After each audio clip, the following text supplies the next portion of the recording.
Alright guys, so I'm gonna explain how I sacrificed at least spoken fluency for Korean and Chinese in exchange for advanced literacy in Japanese.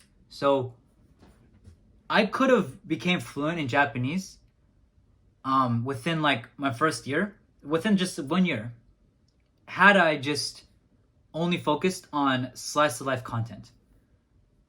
I think part of the reason why anime and reading high literary works, like if you want to be if you want to be able to read a book like this, like with all these words in, right?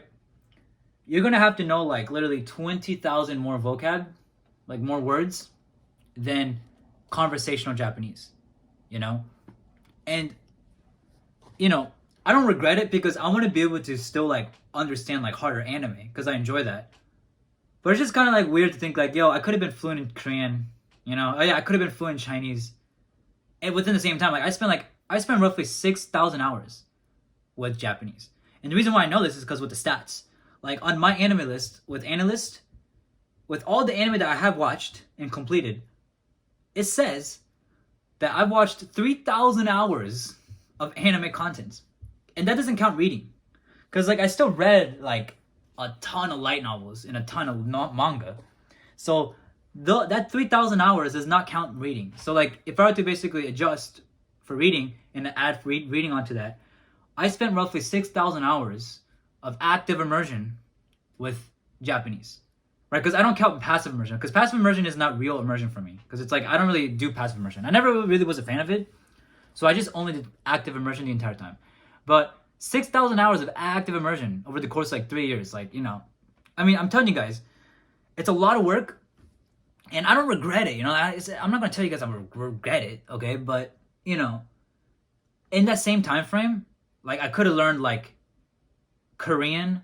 Like if I could have mastered like slice of life dramas in Korean, I could have mastered like maybe like slice of life dramas in Mandarin or something within the same time frame. Especially with Korean, is like Korean would have been like a joke. Because Korean is so simple once you already know Japanese that it's like a joke. It's like the grammar is like almost identical. It seems like it's like they have the same particles like ga, ni, o. Like it seems like they have the same particles like that in Korean, and then the vocab like seem to overlap very well. So learning Korean would probably take like 1/4 of the time compared to someone that like is trying to learn Korean from scratch without knowing Japanese. So, I could have been fluent in slice of life, Japanese, slice of life Korean, and slice of life Mandarin, all within the same time frame. But no, I just started like, you know what? Like, I want to read books in Japanese. I want to read high literary works in Japanese. So, and I want to be able to watch Attack on Titan and hard anime without subtitles. So yeah, it took me another 2 years to learn another 20,000 words. But I don't really regret it. But that's the thing with like anime. Like that's the problem with otaku content, is just the amount of words you know.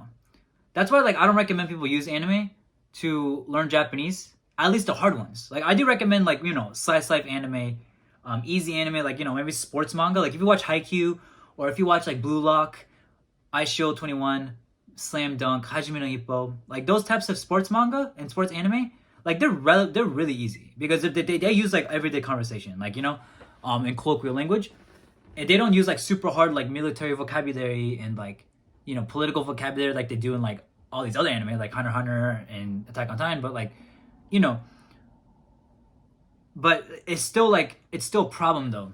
It's still a lot more work to master all genres of anime. Like I could have just like I could have just told myself, bro, like when I was learning Japanese, I was like, dude, don't even touch like fantasy anime, don't even touch like historical anime, just only stick to slice of life content, slice of life anime, sports anime, right? In the beginning, right?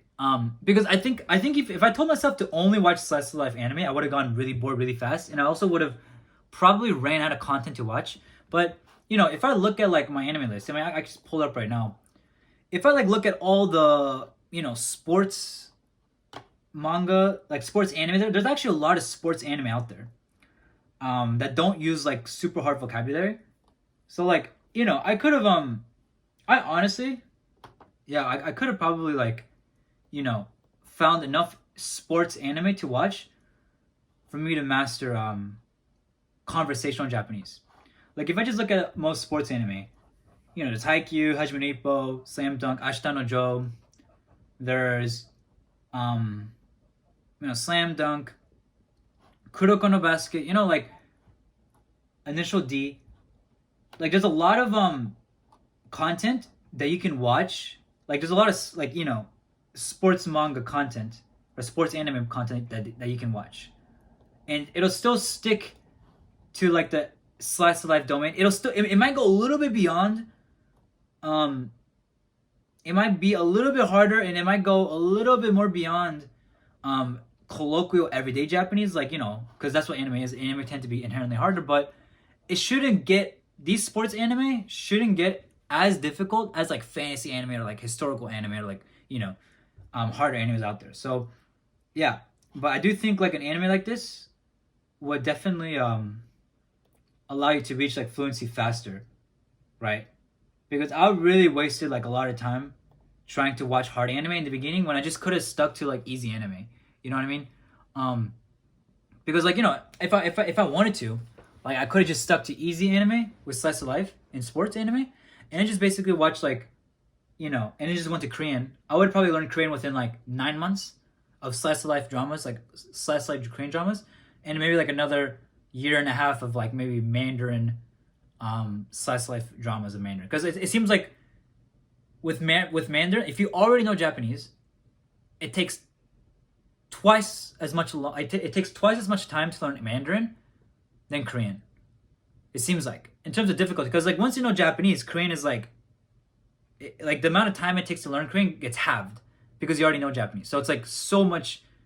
Like the amount of time it's required to learn Korean is like very little once you already know Japanese. But it doesn't seem like that same thing works with Korean with Chinese, at least with Mandarin, because Mandarin is actually still completely different family language. It has a completely different family tree. So that's why it's gonna take longer to learn Mandarin. But I could have just basically mastered like slice life content in like all three of these East Asian languages, and I would have gone like a really good accent in all of them because I would have only done listening. So it's kind of like weird to think like the nuances of language, because like I think, because if you guys don't know about Matt versus Japan, like I use Matt. So there's this guy named Matt versus Japan, and I used his type of advice to learn Japanese and French, like because I learned French too, and it really worked. But I think Matt emphasized too much on like reading hard stuff. I think Matt emphasized too much on reading hard content, watching hard anime, like reading books and stuff. I'm like, when I could have just completely ignored that and just only stuck to easy content. Because had I stuck to easy content, I would have been able to at least like develop fluency in conversational language a lot faster, as opposed to like the amount of time it took for me to actually achieve it. So that's like one thing I would have probably managed and fixed. But I'm not really too mad because it's like I would have mastered Japanese at the highest levels anyway. Like because I still want to read like super hard light novels like Classroom of the Elite. Like I mean, let's pick it up right now. But like there's Classroom of the Elite, right? Like solid anime. Such an amazing light novel. But Classroom of the Elite, like one of the best light novels out there. And ReZero, like if I want to be able to read these like types of light novels, like my Japanese is gonna have to be very high, and it's gonna require fluency beyond conversational Japanese. So I don't regret it, but it's like it kind of like makes you think like, yo, I could have been like a fluent in all three East Asian languages. It would have been dope. But that's the thing, guys. That's the sacrifice of language.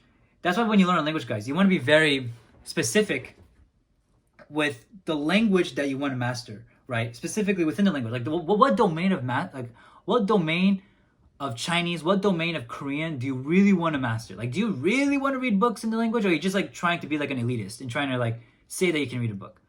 Because it's like, once you master like slice of life Korean dramas, you've pretty much mastered like the conversational colloquial language.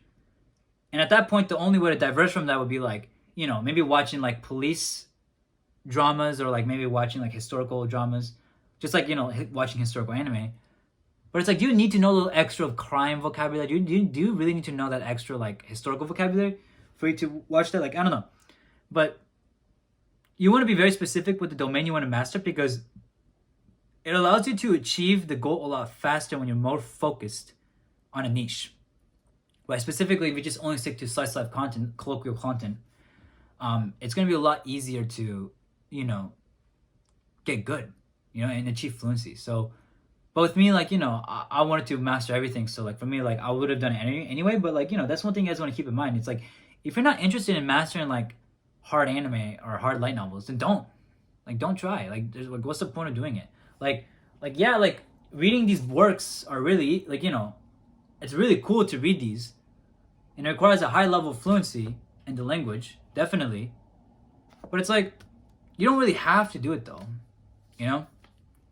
So, that's the thing, guys. Be very specific with what you want to master, and then from there, like, then you can, like, set the expectations at the correct place. So yeah, just keep that in mind.